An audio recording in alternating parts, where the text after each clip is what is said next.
The cloud. Hey, hello everyone. I am Amy Ruggieri from the Ruggieri Group, Financial Guides, joined by my friend Rachel Dursey with Effortless Budgeting. And we're so excited for our weekly talk with you guys. And that weekly talk is centered around money mindset, digging deeper. What does it mean when we have those emotional connections, positive or negative, with money, and how do we use money to maybe support habits that aren't even money related at all? I guess that's how we'll frame that, right? And so, Rachel, I'll let you go ahead and kick it off for us. Give us a quick introduction and who you are, and let's chat. Thanks, Amy. I'm excited to be here as always. I'm Rachel with Effortless Budgeting, and I'm a financial wellness coach. And you can find me on Instagram, Facebook, and also effortlessbudgeting.com. So, yeah, I just, have you ever been like maybe trying to change a habit and you've tried, and then, maybe it's not the greatest habit and you really want to get out of it. It's biting your nails. It's eating things you shouldn't. It's not getting enough exercise, whatever it might be. And you just can't quite get it, right? You're good for like a week or two, and then you go right back. And then you just give up for a while. Then you try again, and then again, same thing happens. There's a really good chance that the habit is not the problem. And that there's something underlying that is causing you to have that habit. And it's not always easy, and it's not the most fun exercise to go through, but it can be so eye-opening and so impactful because it can get to the root of what's going on and finally help you sort of break that habit or turn that habit into a more positive one. So my favorite is like overspending is a sort of an easy, I think, suggestion, but so people are overspending. They get online, click, add things, very easy to do now. And it gives you a high, because these people, you just want to spend something, you just want to buy something. You're not like, I desperately need XYZ, I'm going to go buy it. I need to buy. And these are also maybe the same people. And maybe this is somebody that's listening that also has a closet full of stuff that they don't ever wear, they don't ever use. And yet they still feel like they need to spend and buy something else. There's a really good chance that the overspending is not the problem. So if you just tell yourself, I'm not going to buy anything today, I'm not going to go online, I'm not going to do it, I need to start saving money, I have all this stuff, I don't need anything else. That's great to tell yourself, and it's going to work for a couple of days, maybe a couple of weeks. But there's a reason that you're overspending, and it's not just because you can't control it. There's more to it than that. So you really need to dig in and what are you missing? Because the thing is, spending makes you feel good. It creates that happiness like eating chocolate does or eating sugar does, And so are there things in your life that you're missing? Are you happy generally in the rest of your life? If not, you got to dig deeper into figuring out why you're not happy and adding things, self-care, adding things into your life that do make you happy. And when you do that, and I know this is going to sound really simple, but when you do that, you'll find that habit starts to go away. Even if you're not focusing on the habit exactly, you're focusing on why you're doing that. And you will start to have less of those instances of, I just want to spend, I want to spend. It'll naturally start going away because you're working on the actual deeper underlying issues. Yeah. I love that, Rachel. And you know what I was thinking about as you were talking there? Something that we really encourage our clients to do, and we do this in our household at least twice a year, if not quarterly, is we look at our bank account. So we use our debit cards for everything. We don't use cash in our household. I remember the days of the Dave Ramsey, envelope system and everything like that. But once we formed new habits, we were able to say, okay, now I can use the debit card, and and I can control that a little bit. But to say that we don't ever slip back into old habits would be a really scary thing to say. And I think a lot of people do that. So what we do personally, and I want to share this, is we go through our bank account line by line, and we organize it all. And so this is where somebody like you might come into really like good play. Some people aren't good with like Excel worksheets and, dwindling it all down and categorizing it.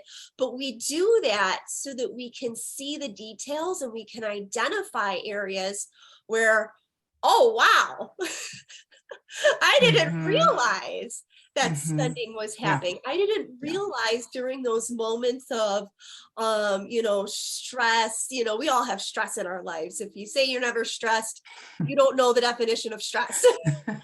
Or good for you. Right? And so, yeah, exactly. Good for you. But, right. And so when we get really detailed, what we find is we uncover things about ourselves that, because we're so busy in our day-to-day, we may not recognize. And the thing that I love, and this is something that I've taught myself to do, is I am a spender naturally. I grew up in a spender household. My mom hid credit cards and she used those as a way to create a relationship. Right. And so we spent, and that was our quality time together. And so I've had to break a lot of habits with that. But what I've taught myself is we work partially in the investment field. That's one of the fields that we work within. And the power of $25 or $50 a month compounded over time, invested, adds hundreds of thousands of dollars. People don't know the power of a little bit. And so what I've taught myself to do is to trick myself when I'm in Target and there's a really cute lamp that I want to buy for my house. I tell myself, well, that's a $25 or $40 lamp. Is that important to me in that way? Where if I look at what could that compound to, and I've played with compound interest calculators or on the internet, use them and teach yourself, is that worth what I may be missing out on potentially because I didn't? And so that I feel like is a long explanation, but a really great motivator. That's why I'm always talking about normalizing the money conversation, making sure you take a interest in your own financial education, because if you're not, you're going to miss it. You just miss it. It's so hard to change habits if you don't know why. Right. Yeah. You're changing them. Yeah. And that is a great motivator. I still think you need to figure out why you're doing that, because that motivator is not going to be there if you're still feeling that. So yes, so what I suggest, like when people are like, oh, I just want to spend, I want to spend, I suggest they go online and they shop for some things and they add things to their cart and then they leave it there. And then journaling works for some people, not everybody, but if it works for you, that would be what I would recommend. In journaling, how are you feeling right now? How are you feeling right now? What is going on? How are you feeling before you started adding things to your cart? What was happening? Did you just get into an argument with your partner? Did your kids first stressing you out? Like, what was happening in your life? How was that making you feel? And then sleep on it. If you really think about, you might wake up the next morning and be like, oh, I was shopping because I was reacting to this thing that had just happened. You may very well decide to go in and delete all those things in your cart. It's not a perfect science, but you've got to start somewhere and you've got to start just kind of getting that awareness. And once you get that awareness, then you can bring in that motivation stuff and say, hey, if I used this money for something else, if I invested this money, if I put it in my IRA, if I did whatever it is, or I paid off my debt, whatever it is that you need to do, then you can really look at that big picture and be like, yeah, so now I see why I'm doing this. And I also see the benefit of why I shouldn't continue to do this. And one thing I offer that I think is really impactful, and I think a lot of people would benefit, is quarterly accountability check-ins is what I'm calling them.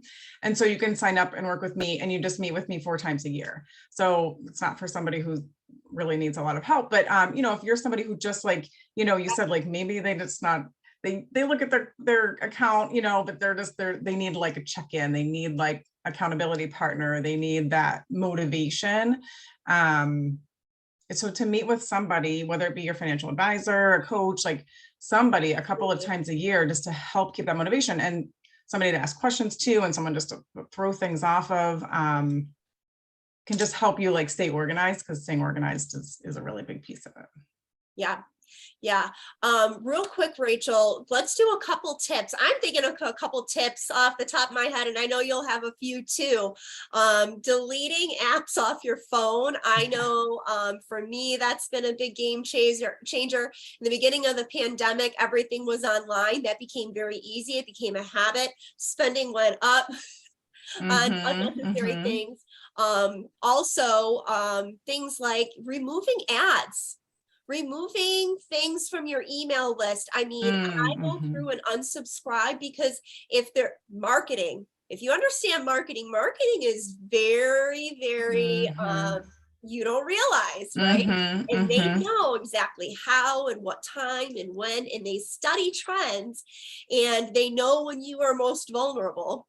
Unfortunately, that's the age that we live in, right? Yeah. And so removing those things out so you don't have the temptation of, ooh, it's a sale, because I know I fall for, ooh, it's a sale. Yeah. Right? What about you? You have a couple and then we'll wrap up?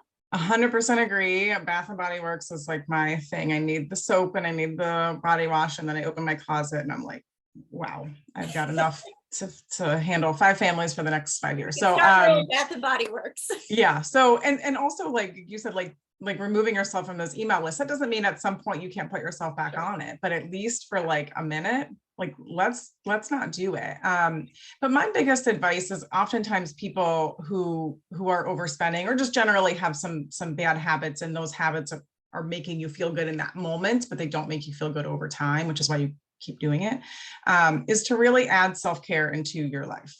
And I would recommend, I know this is going to sound like it's impossible. I promise it's not. I would recommend adding self-care into your daily life. So every single day, every single person in the world should do something that brings them joy, that is not a negative habit, right? Not a temporary joy, something that is going to stick with you. So my recommendation is to write down a list of things that you enjoy: hiking, reading, going for a bike ride, going for a run, walking my dogs, cuddling with my dogs, like literally write down everything. Maybe remove some of the things that are very expensive and outside of your budget, but so many things. And this can be 5 minutes. It can be, I mean, half an hour would be really great, but you got to do what you got to do. Start small. If you feel like this feels overwhelming, do 5 minutes, but so make a list and pick some of those things. You're like, this week, this is what I'm going to focus on. I'm going to read for 5 or 10 minutes every single day, every morning at 8 o'clock. That's what I'm going to do, because that helps my mind relax. It makes me feel good. So that's my biggest piece of advice. Is so many of us are just run. We're constantly on the go, and we don't think about ourselves. And it's not selfish to think about yourselves. It's extremely important, right? Absolutely mandatory. You can't take care of other people if you're not taking care of yourself. And that's just so important. And that will, eventually get to a point of just helping you feel more relaxed and happier. And if you're happier, you're going to need less of those bad habits. Yeah, I love it. I love it. Thanks so much, Rachel. These are always super fun talks. Before we wrap up, where can we find you? Yeah, as I mentioned before, Effortless Budgeting on Facebook and Instagram, and my personal LinkedIn. I'm not as savvy with that, but I do post occasionally on there, and effortlessbudgeting.com. Awesome. Thanks, Rachel. And Amy Ruggieri with the Ruggieri Group. You can visit our website, theruggerigroup.com. You can also find me on Instagram, Facebook, and follow our Facebook community, Smart Money Moves /the Ruggieri Group. Awesome. We'll see you, Rachel. Have a great one. Thanks, Amy. Bye. Bye.